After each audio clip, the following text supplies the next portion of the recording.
Welcome to Fix My Business, the show that helps you get unstuck so that you can keep growing your business. I'm Scott Todd, and we do that by answering your questions. Today's question comes from Stephanie, and Stephanie writes, I've got my website up. I'm posting on social media. I even run some ads, but my phone barely rings. I average about 8 calls a month, and only 1 or 2 at best are actual buyers. I know there are people out there who want to buy. However, I just can't seem to get in front of them. It feels like I'm shouting into the void. Help. Stephanie, you are suffering from product market fit or lack thereof. You don't have it. Okay. Because if you had it, that'd be a different conversation. So you're suffering because you don't have the product market fit.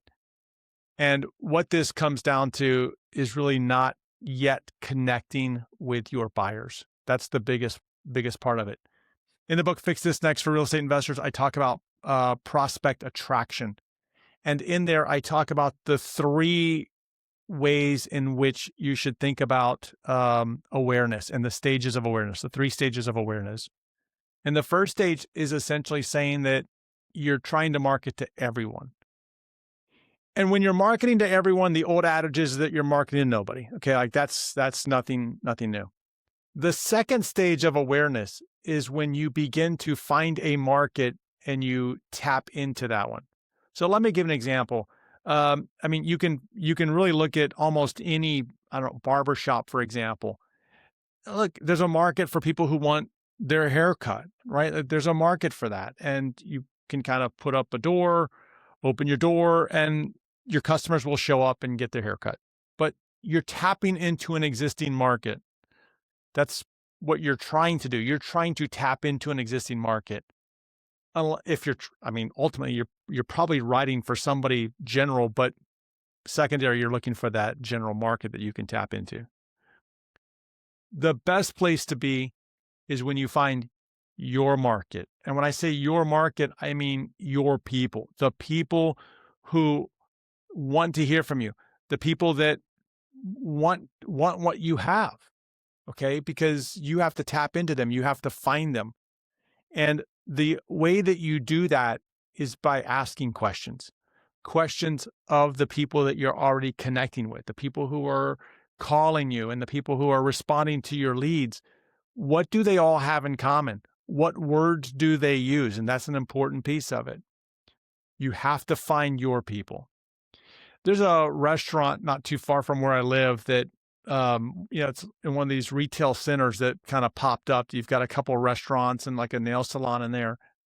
And there was a restaurant that went in there and I would walk by there frequently. I never went into it. I did look at the menu one day and I was like, okay. And the signage was a little weird and, it just nothing, there was never any activity there. They had a nice location. They had a nice presence. There was a nice bar on the outside. It looked great, but it never appealed to me or really, I think, a lot of other people because the place was always empty. So they closed up. Typical, restaurant thing. Next thing you know, the facility sits empty for, months. Finally, somebody new comes in and I see this thing going in, these, all this infrastructure going into this thing. And the first thing that I thought of is, oh boy, another sucker with a restaurant. Good luck, buddy.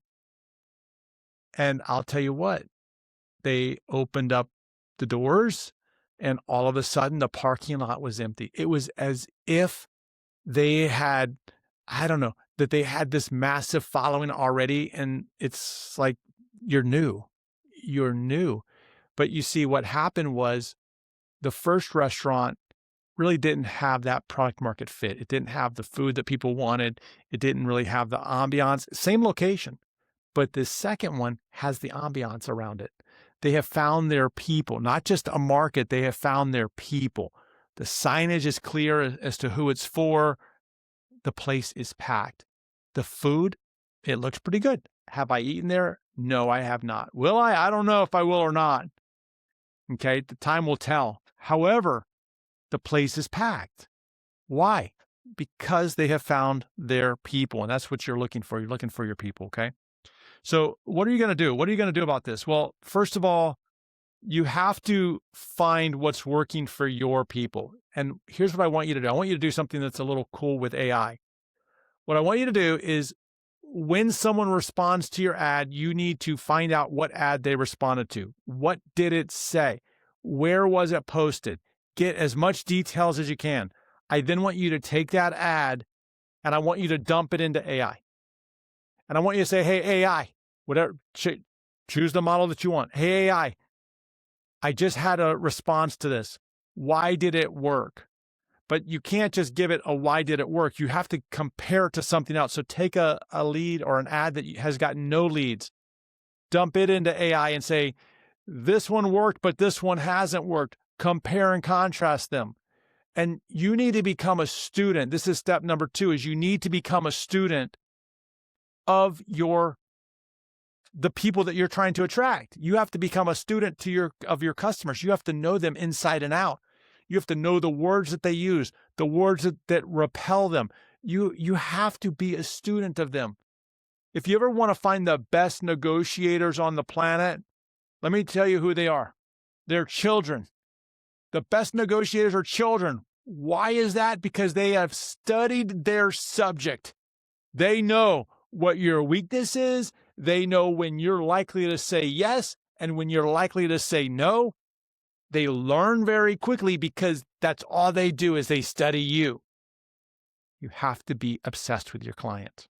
You have to be obsessed. You just can't put a listing out there and think that, oh, somebody's going to come and get it. That's not the way that it works. It's never been that way. It's not that easy. So become a student of your audience. Again, the words that they use, etc. And the best way to do that is to talk to them. When they're calling you on the phone, instead of just trying to sell them, talk to them. Learn about them. Learn what problems they have. Learn what challenges they have. Listen to the words that they use. Write those words down. What are the key words that they use? What do they do for a living? Think of every data point that you can capture on people. Capture as many data points as it. Leverage AI to help you extract what you're not seeing. There's nothing wrong with that either. But at the end of the day, what you're having here is a visibility problem because you don't have visibility into your audience. And that is a dangerous place to be. You've got to get that because without it, you're never going to get that product market fit and you're just going to stay in the loop of, a few calls a month. So that's your homework. Go do it. And then you'll be giving me another problem to solve for you because there's always problems in every single business. And if you have a problem in your business, head over to scotttodd.net/ask. Ask away, and I'll be happy to help you get unstuck. And I will see you in our next episode.